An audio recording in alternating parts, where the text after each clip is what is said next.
एक बार की बात है। एक गांव में एक धनी व्यक्ति रहता था। उसके पास पैसे की कोई कमी नहीं थी, लेकिन वह बहुत ज़्यादा आलसी था।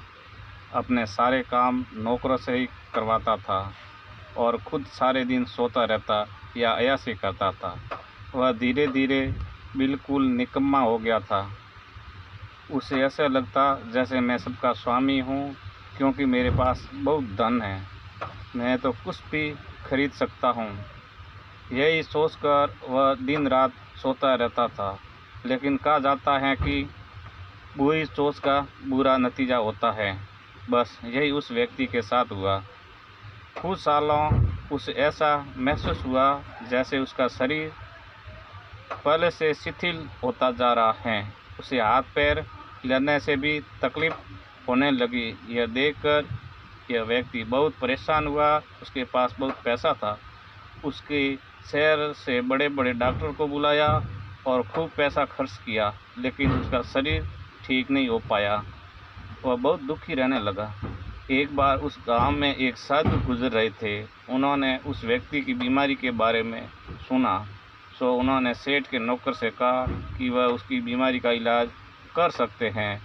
यह सुनकर नौकर सेठ के पास गया और साधु के बारे में सब कुछ बताया।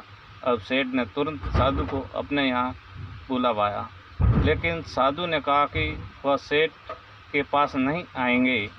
अगर सेठ को ठीक होना है तो वह स्वयं यहाँ चलकर आए। सेठ बहुत परेशान हो गया, क्योंकि वो असहाय था और चल फिर नहीं पाता था। लेकिन जब साधु आने को तैयार नहीं हुए तो हिम्मत करके बड़ी मुश्किल से साधु से मिलने पहुँचे, पर साधु वहाँ थे ही नहीं। सेठ दुखी मन से वापस आ गए। अब तो रोजाना का वही नियम हो गया। साधु रोज उसे बुलाते, लेकिन जब सेठ आता तो कोई मिलता ही नहीं था। ऐसे करते करते 3 महीने गुजर गए। अब सेठ को लगने लगा जैसे वह ठीक होता जा रहा है। उसके हाथ पैर धीरे धीरे काम करने लगे हैं। अब सेठ की समझ में सारी बात आ गई। ये साधु रोज़ उसको क्यों नहीं मिलते थे। लगभग 3 महीने चलने से उसका शरीर काफ़ी ठीक हो गया था।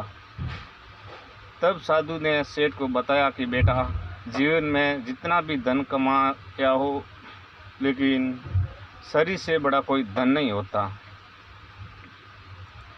शिक्षा।